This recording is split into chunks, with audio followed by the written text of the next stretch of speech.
복음의 능력이란 제목으로 함께 은혜를 나눌 텐데요. 사마리아 여인과 예수님이 이렇게 만나게 됩니다. 우연히 만난 것 같지만은 예수님께서 직접 찾아가신 것입니다. 예수님의 발걸음은 한 번도 그냥 우연히 그냥 어떻게 하다 보니까 된 것은 하나도 없습니다. 예수님은 철저하게 하나님께서 보내신 그 목적을 따라서 그리고 자신이 할 사역을 따라서 그렇게 움직이신 것입니다. 예수님이 사마리아 여인을 만나려고 일부러 그 마을로 들어가셨습니다. 그리고 그 마을에서 우물물을 마시고자 그 여인에게 물을 달라라고 하죠. 물에 대한 이야기를 하죠. 물에 대한 이야기를 하는데 이 여자가 물에 대해서 이야기하지 않고 당신이 유대인이면서 왜 나와 이야기를 하려고 합니까? 라고 좀 약간 퉁명스럽게 이야기를 하죠. 그때 예수님께서 좀 대화 주제가 싹 바뀌면서 영생의 물에 대한 나에게 물이 있는데 네가 나를 알았다면 나한테 물을 달라고 했을 것이다 라고 좀 생뚱맞은 이야기를 하죠. 그러니까 이 여자가 무시하면 될 만한데도 무시하지 않고 그게 뭐지? 라고 하면서 그 물이 만약에 있다면 나에게 달라라고 이야기를 하죠. 그래서 이 여자는 분명히 뭔가 아쉬운 것이 있는 거죠. 뭔가 아쉬운 것이 있고 뭔가 영적인 어떤 목마름이 있는 거죠. 그래서 예수님이 이 여인에게 남편을 데려와라 라고 이야기를 하죠. 그래서 남편이 없습니다 라고 이야기를 하죠. 그래서 예수님이 남편이 몇 명? 5명이나 있다라고 이야기하니까 여자가 깜짝 놀라요. 어떻게 알지? 어떻게 나의 이 사정을 알지? 이 여자는 평생 동안 자신의 삶을 나름 열심히 살았겠지만은 그러나 이 남편이 5명이나 있다라는 이 사실은 이 여자가 기구한 인생을 살았다는 거죠. 기구한 인생을 살았고 어떤 좀 자신의 욕망을 따라 살았던 것인지 아니면 어떤 피치 못할 어떤 그 경제적인 사정 때문에 그렇게 된 것인지 그건 알 수 없으나 그러나 이 여자는 하여튼 기구한 삶을 살았어요. 그렇기 때문에 이 자신의 기구한 삶을 알아주는 이 사람이 당신은 선지자입니다 라고 이야기를 하죠. 뭔가 이제 주제가 뭔가 여자도 마음이 열리기 시작하는 거예요. 그럴 때에 이 주제가 이제 바뀝니다. 예배에 대한 주제로 바뀌어요. 대화 주제가.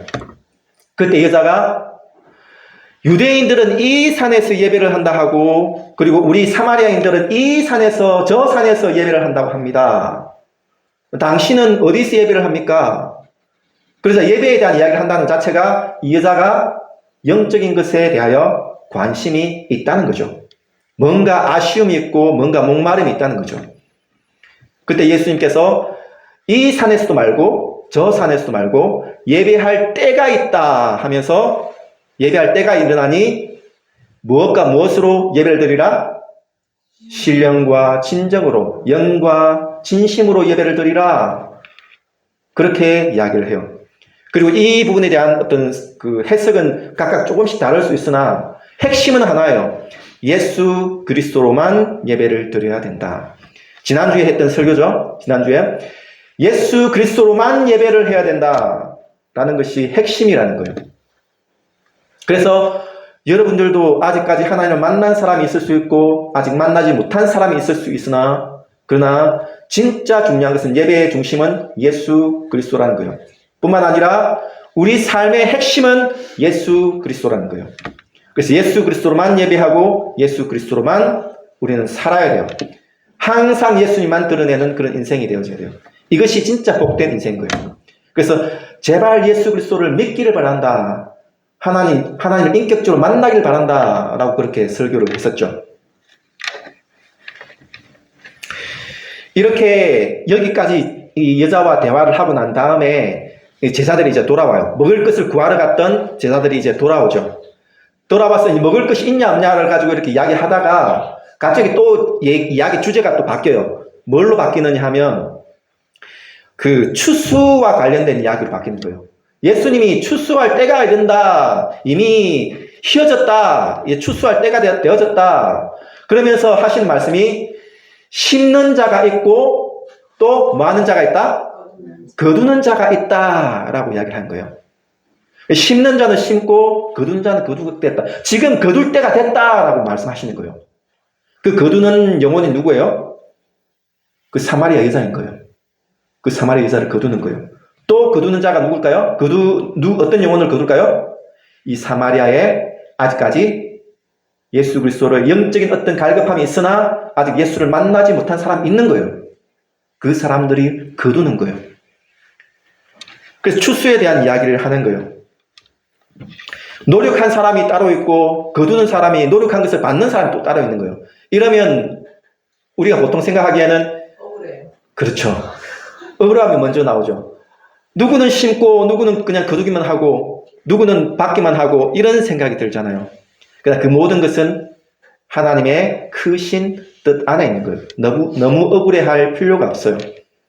예, 저는 심는 자인지 거두는 자인지 저는 잘 모르겠어요.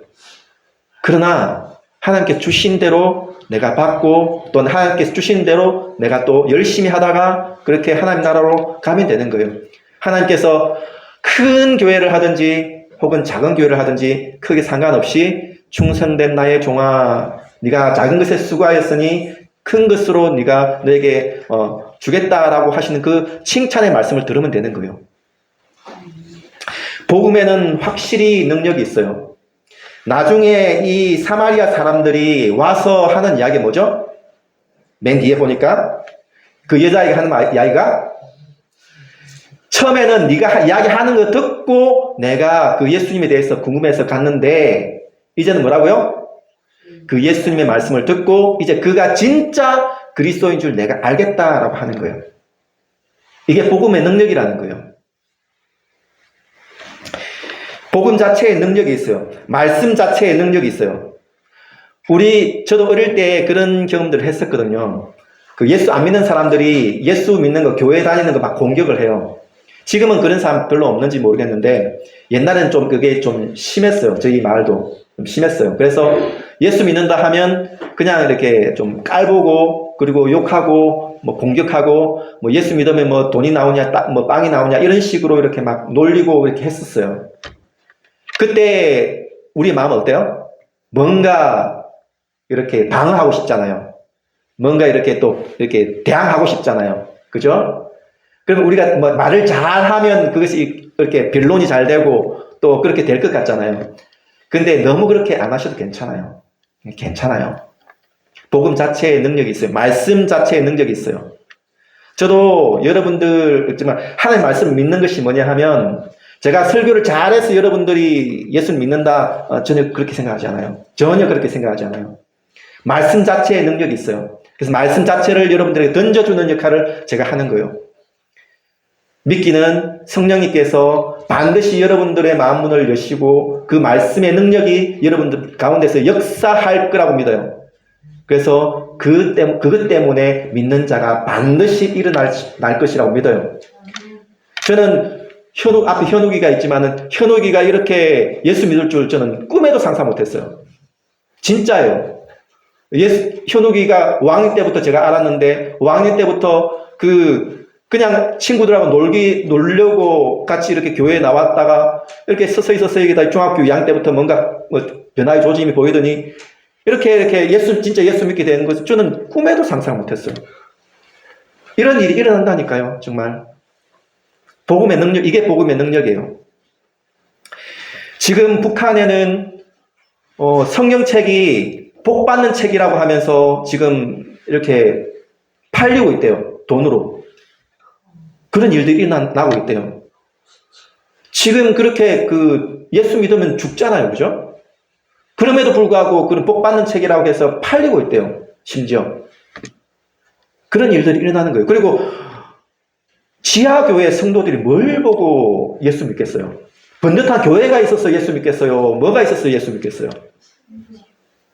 지하교회 성도들이 속으로 중얼중얼 하면서 기도하는 거예요. 하나님께. 예수 믿고. 그런 일들이 신기하게 일어난다니까요.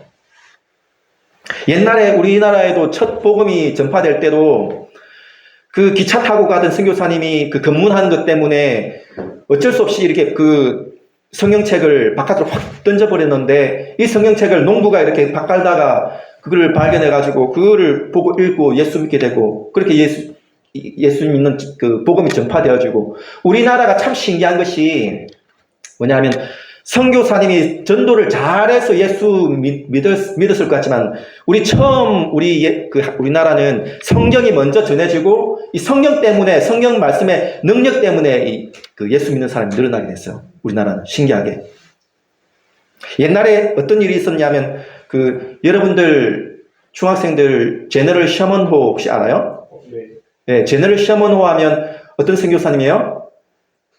토마스, 이름 잘 모르죠, 그죠? 토마스 선교사님이 있어요. 이 선교사님이 내려서 목 잘려 죽었어요. 그때 토마스 선교사님이 내려서 그 성경책을 던졌는데, 몇 권 던졌는데, 그리고 순교하셨어요. 칼 맞아 죽었어요. 그런데 그 성경을 던진 것을 누가 주었냐면 채치량이라는 사람이 주었어요. 채치량이 사람을 주었는데 이것을 주운 것을 무서워서 가지고 있으면 뭔가 변을 당할 것 같아서 그래서 무서워서 김영식이라는 분에게 넘겼어요. 김영식이라는 사람이 그 성경책 옛날에 그 종이 재질이 안 좋잖아요. 그죠? 금방금방 찢어지고. 그러니까 이 성경책 종이 재질이 좋은 거예요. 그러니 이 종이를 가지고 성경책을 가지고 뭘 했냐면 벽지를 발랐어요. 뜯어가지고. 벽지를 발랐는데 이 벽지를 보니까 천정에도 바르고 옆에도 바르고 이렇게 바르니까 누워서 이렇게 보니까 위에 하나님 말씀이 보이고 옆에 보니까 하나님 말씀이 보이고 이런 거예요. 그래서 예수 하나님이 태초에 하나님 천지를 창조하시니라 하나님이 세상을 이처럼 사랑하사 독생자를 주셨으니 이런 말씀들이 보이는 거예요. 그런 말씀들을 읽다 보니까 성령님께서 역사하셔가지고 우연히 정말 놀랍게도 김영식이라는 사람이 그래서 예수 믿게 된 거예요. 이 김영식이라는 사람이 그곳에 널다리 교회가 생겨졌어요. 널다리 교회가 생겨졌는데 그 널다리 교회가 어떤 교회의 처음이냐 하면 바로 평양의 장대현 교회의 그런 모태예요. 널다리 교회가. 평양 대부흥 운동이 거기서부터 시작된 거예요. 그 평양 대부흥 운동을 통하여서 우리나라가 또한 이 예수 믿는 그런 나라로 이렇게 놀랍게 변화되어진 것이죠. 하나님 말씀은 힘과 능력이 있어요. 여러분들 할 수만 있다면 그 말씀을 외우세요. 그리고 그 말씀을 읽으세요. 그 말씀 때문에 여러분의 삶이 진심으로 변화되어질 거예요. 진짜예요. 정말 그래요. 그래서 여러분들이 나중에 이런 말씀을 하길 바라요. 이제는 목사님 말씀 때문에 내가 예수 믿는 것이 아니라 성경 말씀 때문에 내가 예수 그리스도를 믿는다고. 이 말씀이 진리라고. 이 말씀이 정말 살아있는 하나님의 말씀이라고. 그렇게 고백할 수 있게 되는 여러분들 되어지기를 주님의 이름으로 축복합니다. 아멘. 여러분들이 진심으로 하나님 만나게 될 때 신을 만나는 생각해 보세요. 신을 만난다는 게 보통 일이겠어요? 신을 만나게 되면 무당처럼 그렇게 되는 게 아니고 무당처럼 그렇게 되는 것이 아니라 신을 만난다는 것은 엄청난 일이에요. 그래서 하나님 만나게 되면 놀라운 일들이 여러분들 개인적으로도 일어나게 돼요. 저도 마찬가지로 저도 경험했고 하나님 만난다는 것은 하나님 인격적으로 만난다는 것은 정말 놀라운 일이에요. 그런 역사가 여러분들 가운데 우리 모든 성도님들 가운데 일어나기를 진심으로 주님의 이름으로 축복합니다. 기도하겠습니다. 하나님 아버지 감사합니다. 우리는 알 수 없습니다. 우리의 노력이 어떤 열매들을 맺을지 우리는 알 수 없습니다. 어떤 사람은 심고 어떤 사람은 거둡니다. 그러나 확실한 것 한 가지는 심는 자나 거두는 자나 모두 하나님께 영광을 돌리며 하나님께 칭찬을 받게 될 것입니다. 그러니 주의 말씀에 능력이 있어 우리 10년 가운데 놀랍게 역사할 것을 믿으며 항상 기도하고 항상 하나님께 의지하여서 우리 자녀들을 위하여서 기도하고 또한 우리 형제자매들을 위하여서 기도하고 우리 이웃들, 우리 성도들을 위하여서 기도하는 우리 모두의 모습이 될 수 있도록 은혜를 베풀어 주시옵소서. 감사하며 예수님의 이름으로 기도드립니다. 아멘.